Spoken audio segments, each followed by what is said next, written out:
It's time for Lumberjacks.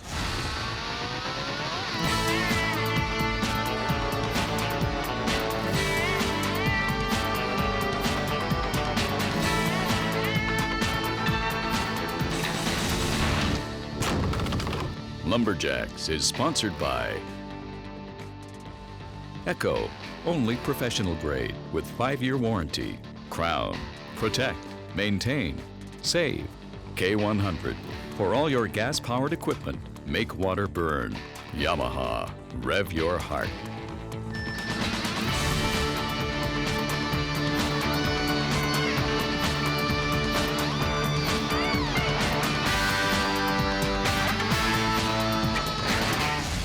We're here for the exciting conclusion of the Johnny Appleseed Festival Lumberjack Competition.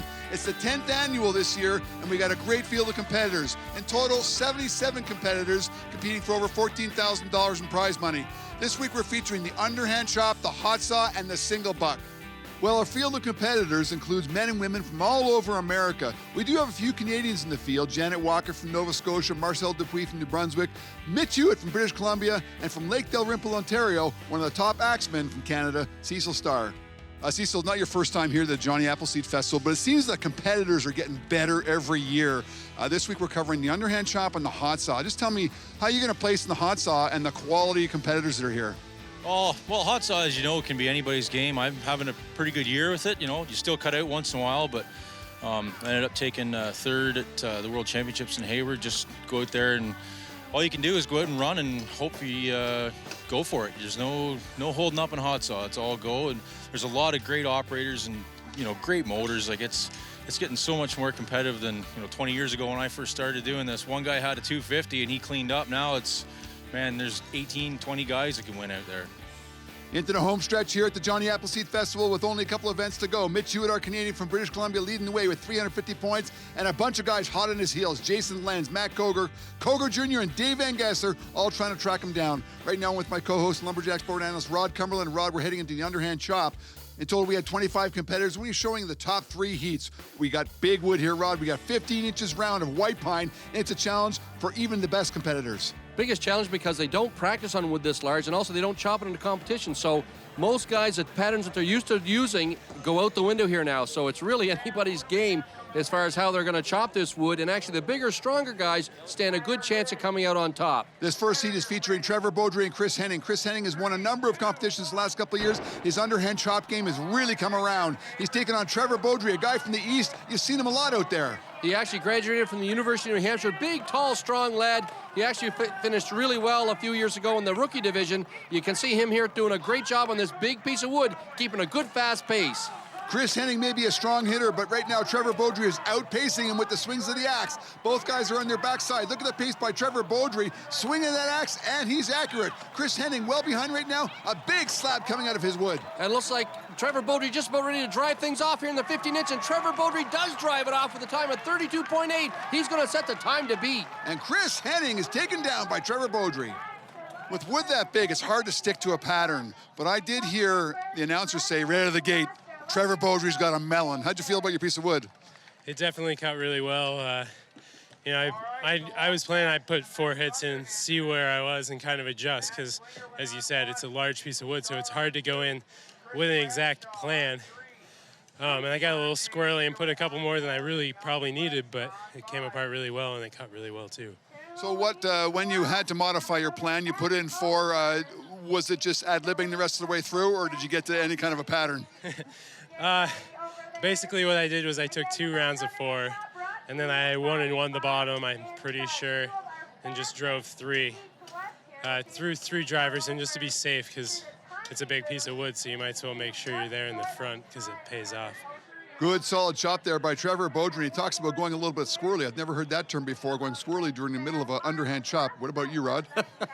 When you get a big piece of wood like that, well, actually what really throws you is a big piece of wood, and then it chops nice. So all of a sudden you don't really know, and I've been there. I've been standing on top of the block not knowing where's my next swing going to go, and you can see he actually does put 3 more drivers in there before he turns. Good on him, because the block come off a lot easier as we get into watching Jamie Koger with a feverish pace here in the underhand chop. Fantastic heat here for heat number 2. We got Jason Lenz taking on Matt Koger and Arden Koger Jr., 3 world-class competitors, all living in the United States. Matt Koger, the last guy to start side number 2 here, so he's got a little bit of catch-up with Arden Koger, and Jason Lentz way ahead of him here now in the underhand chop. Looks like Arden's a little bit narrow there, and his pace is slowing, his axe is sticking a little bit, and it looks like he may have wounded himself, and Matt Koger drives things off, and Matt Koger wins the heat in 30.63, good enough for second place, as Chris Bradshaw is going to win the underhand chop in an earlier heat. Great race there. Just tell me if you look at the other competitors go first to see how the wood is reacting, how the wood is moving, going in the last heat. Is that a little bit of an advantage at all? Yeah, it gives you a little bit of advantage just being in that last heat. You know, you get to see everybody chop, see how the wood's responding. You know, sometimes I make a good judgment call off of that, you know, but yeah, in the underhand especially, you get a chance to try your axes, and, you know, then you can kind of decide what you're going to do from that. But no, just the big log like that, you just set up and you just chop it till you're ready to turn. Just go from there, and if you're first, you're first. If you're last, you're last. Well, he wasn't first or last. Matt Koger came in second with a 30.63. Chris Bradshaw in an earlier heat just edges him out with 30.25 seconds. Welcome back to Sheffield, Pennsylvania and the Johnny Appleseed Festival. Events like this just don't happen without terrific sponsors. Jimmy, you've been involved with the Johnny Appleseed Festival for 10 years now. It's a festival in a small town. Just tell me about your involvement and why. Well, I've been a sponsor for 10 years. Sandy Tilly and Christy Kolka planted the seed 10 years ago, and this event has grown every year since. It's infectious. You want to be part of the event any way you possibly can, and it just keeps getting bigger and bigger and bigger. Well, now, your business in general is here in Sheffield, but I noticed that other businesses, whether it's in Sheffield or the surrounding area, all get involved. Just tell me about how important it is for businesses, whether there's a return on investment or not, may not be important, but how is it important to be involved in a community like this? Well, this particular town, it's a dying town. A lot of the businesses have gone out, and anything we can do to ingest interest in the community, it's only advantageous to us, to my business, to any business. And I mean, this is a small community, and we're going to have probably between 5,000 and 10,000 people here over the 3-day event, and it can only help, believe me. And we are now going to move into the sawing game. It's called the Women's Single Buck. In total, we had 25 competitors from all over North America, including Canadian Janet Walker from Toronto, Nova Scotia, taking on Deer River, Minnesota's Denise Ott, a veteran competitor that's been around for a long time. Her father, Gus Carlson, was into the sport well before her, obviously. They're cutting through 16 inches round of white pine. Well, Janet Walker's been working a lot on her single buck game with JP Mercier. She's running a JP blade here, doing a good job with it, using big, full strokes. Denise Ott doing a great job here on the left as well, lifting a little bit high as she gets into the thickest part of the wood. Her technique may not be perfect, but she's outpacing Janet. Her saw is dropping a little bit quicker, mostly because of the pacing. They're both down to the very small wood right now, and Denise Ott wins the first heat with a 21-21, just edging out Janet Walker. Excellent sawing by both women. Denise, it was clearly the experience that won that for you. You had some other people in that heat that were slightly ahead, but you were clean from the beginning to the end. Just tell me about the importance of using a full blade. Oh, full blade for sure. You want to cut it clean. You can't waste any strokes. You got to cut your far wood, your near wood. There's all kinds of things to think about, but you got to use the whole thing. And if you got it and you feel it right, then you just pick up your pace from there. We have a terrific field of women competitors here from all over the United States and Canada. Lindsay Down and Nancy Zaleski, traveling companions from Midwestern United States, about to do battle. And they love the single buck, both of them very good cutters, and they left a little bit of room here. 21 seconds of time to beat right now. They know if they have a flawless cut, work that blade like they can, that they can actually drop this time by quite a lot. Now, Nancy Zaleski is a world record holder in this event. Lindsay Down, the current world champion from Hayward, Wisconsin, earlier this year. Dave Jewett coaching her on. And Lindsay has got a feverish pace here now. She gets through the thickest part of the wood, getting into the small wood at the bottom. Both saws dropping well, but it's going to be Lindsay Dawn here getting it done at 16.5, and she wins the women's single buck. What a terrific effort there by Lindsay Dawn. I understand from your coach, Dave Jewett, that you won the World Championships this year, so it's tough to get to the top. It's often tougher to stay on top because everybody's trying to track you down. Do you feel any of that pressure? A little bit. I won the World Championships when I was 17, and I haven't won it again until I was 28. So it is a super hard, challenging struggle. But once you win it, yeah, there's that pressure. You want to stay on top, and right after the championships, there's a competition that I didn't pull so great. So I think at this show, I really had to step it up. So Dave Jewett was telling me, and that's what I'm referring to as your coach, whether he's your coach or not. He says you're not always as intense. This time you were really intense. The intensity level needs to be there. Yeah, I think you always need to have that intensity, and I think sometimes it's a struggle to find that. I'm getting more confident. I'm learning what it feels like to do a great cut. So I just really wanted to win it. Thanks for your time. Thank you very much. Well, the best single buckers in the world are here at Johnny Appleseed Festival this year. Lindsay Dawn besting the field with a time of 16.55 in the women's single buck.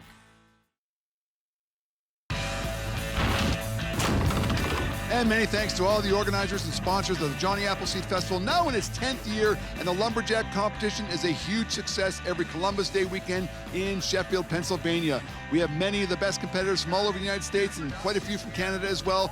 In total, we're going to be showing you the top 3 heats in the men's single buck. Chris Bradshaw taking on Jason Lenz, 2 towers of powers from West Virginia. And of course, that's what you need in the single buck. Big, strong guys that pull a long blade. Jason Lentz, a couple of bobbles here, getting his saw started. Chris Bradshaw, he's in really small, short strokes, but look at that blade eat this pine. Oh, Chris Bradshaw has a hang-up. And Jason Lentz catches a raker as well. Just as things drop off, he comes in with a time of 14.49. We still have 2 strong heats to come. You had a great cut going there, and Slingerland just caught you at the very end. Just tell me what the bottom third of your cut. Yeah, it was, the saw was a bit hungry. And like they said, I was over in Australia there the past 6 weeks or so, cutting hardwood, and it's a bit different to get back to and cut this softwood, but hung up there on the last stroke, and it cost me. So I've had a few comments like that. The wood is really soft. An aggressive saw is going to make it very tough to pull, right? Yeah, it does. The gullets fill up, and yeah, just not free. Yeah, the problem there isn't necessarily the gullets filling up. I see Jason actually rocking the saw a lot. He's changing his angle a lot, and then he hit the toe of his blade, came back and actually stuck in the wood. So caused him all kinds of problems there, and he's going to wish he had that saw back. Well, we have 2 heats yet to go. This is Matt Slingerland taking on Marcel Dupuis. Marcel, one of the best single buckers in all of Canada. Matt Slingerland, son of Mike Slingerland, who actually won that last heat against Jason Lenz. We didn't see him on camera. And Matt has a really hard time starting out, but Marcel Dupuis wasting no time getting into his technique here in the single buck. He's sinking that blade really fast. Marcel's going to take this heat in 12.7 seconds over Matt Slingerland. Terrific job there by Marcel, keeping that blade level all the way through the cut. Marcel, pretty good cut, a fantastic race there. Just tell me about your cut. You're looking at the wood afterwards. Were you happy with the way your saw was dropping? Yeah, excellent. It changed, like on the top, the wood seemed to be a bit firmer, and on the middle it got a bit heavy. So I don't know if I changed my technique a bit or what happened, but it was harder to pull in the middle of the block. So the guys before you were telling me that the wood is really soft, which means an aggressive saw is going to make it cut a lot faster, right? Yeah, exactly. Great job there by Marcel. Now he has the time to beat at 12.72 heading into this last heat. We got Adam LaSalle taking on Dave Jewett, a battle we saw earlier in the chopping event. So this is a rubber match, and of course we know Dave Jewett wants his back, and of course this is Dave's event. He's a world champion at the single buck, and we're going to see him throw everything he has into the single buck. Now here's a technique on the right-hand side by Dave Jewett. You can see him using all the blade, throwing that saw through the wood, pulling it back, cutting every inch of wood that he can. And Dave Jewett's going to win the men's single buck here at Johnny Appleseed with a time of 12.1 seconds, showing his world championship form. It looked like you were really laboring there. You know, there's something about the wood, but that wasn't a classic Dave Jewett song. No, I you know, all the times leading up to this were in the 12-second range, and you know, this is a 9-second. This size wood, 9 seconds ought to win it. But I put the starter cut in. I go, holy cow! I feel like my saw's dull, but there was hard compression wood at the top. But all these logs are even, so I said, okay, let's just go for it. I was trying a new saw today that I bought, and we'll see. I don't know if I won it or not. I know I won the heat, but it's gonna be tight. Mike Slingerland's pretty fast. So you were in a race there, and you knew you were in a race because you were giving it everything, and it just wasn't dropping. No, it wasn't dropping, and which means I really got to push as hard and pull as hard as I can. I kind of lost my balance. I was leaning backwards, and no, it wasn't a classic cut, but I guess my confidence got thrown off a little when I saw how hard the log was. But you just got to adjust and toughen up, I guess. Well, one of the key factors of a good lumberjack competition is evenly matched wood. Look at that range, 12-1-3 to 12-7-2 for the top 5 guys on the board, with Dave Jewett winning it.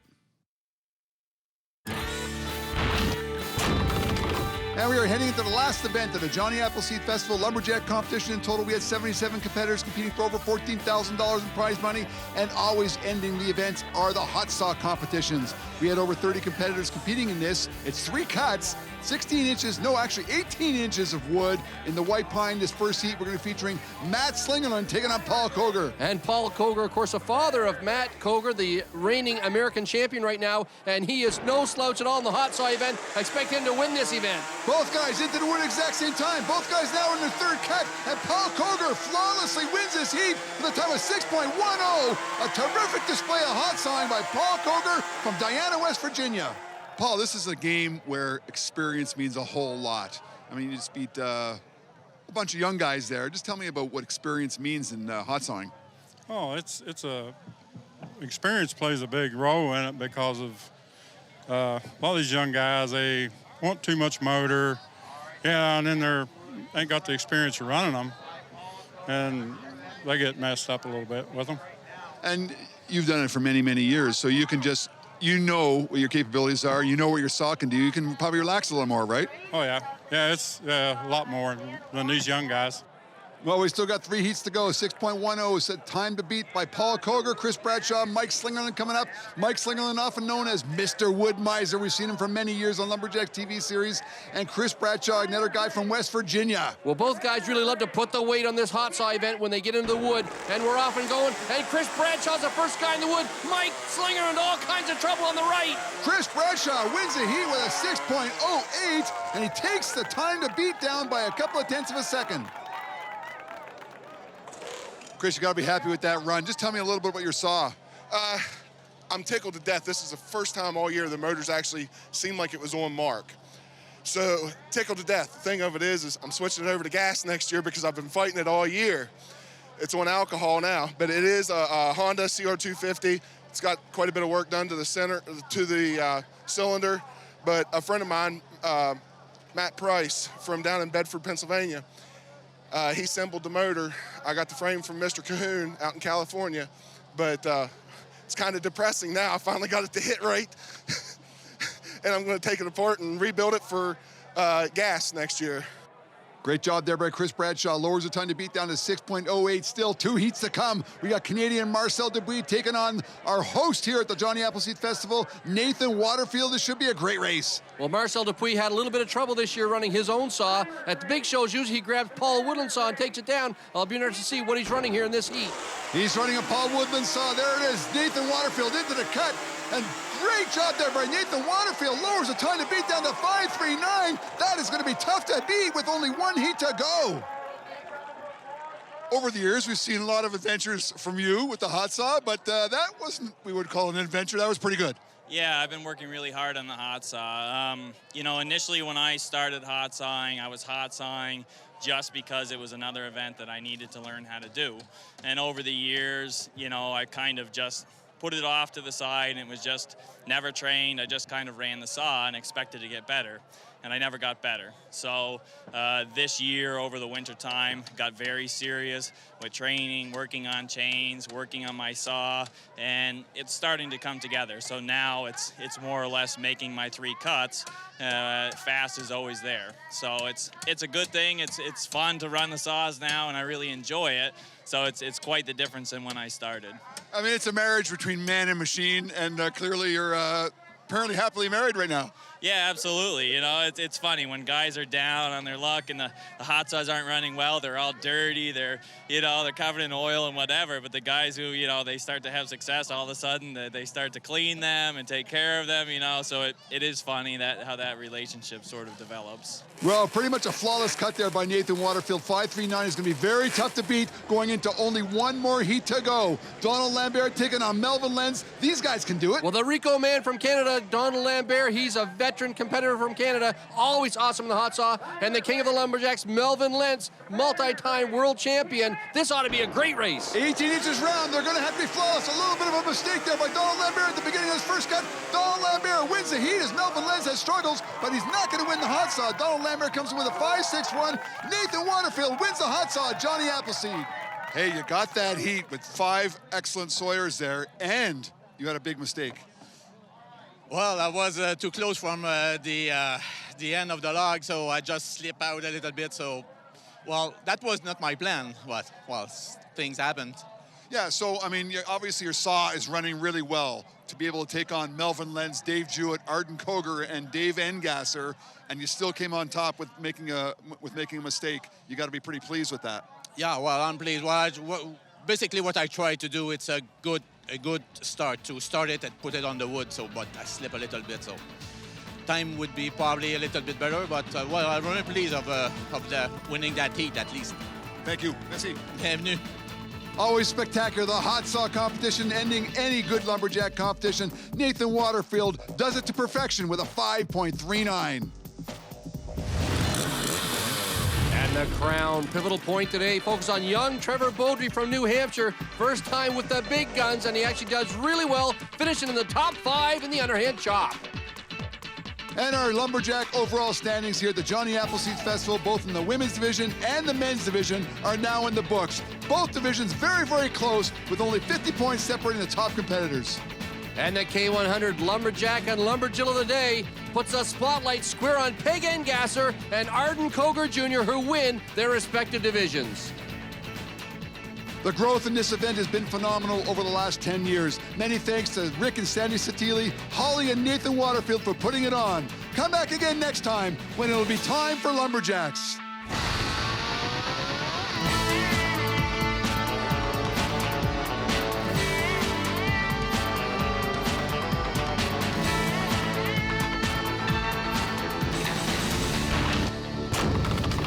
Lumberjacks is sponsored by Echo, only professional grade with 5-year warranty.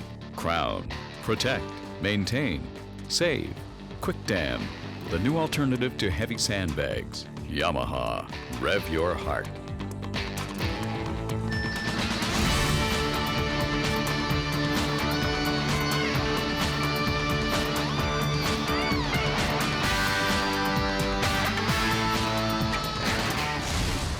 Been asked by different people about the importance of your starter cord. It's more than just a rope with a handle on it. It needs to be set up right so your saw is just beyond top dead center. It needs to be the exact number of turns you want that you need to start your saw with. A lot of guys run 2, 1 to warm up with, which is longer. You can't win a race, you can't start. Then hooked to it is a tether, not to be confused with a heather, which is a cute little girl from Canada. The tether is very important so my cord doesn't go fly over and hit another competitor. I use a pair of vice grips on mine. If I'm outside, if I'm getting ready to compete, just before the warm-up, something's loose, something's bad, I can use this. I can also snap it onto the stage. And it has to be. One time I tied onto a rake at a show. A guy came over to clean up, took the rake, and there my cord went as the starter went. I was out.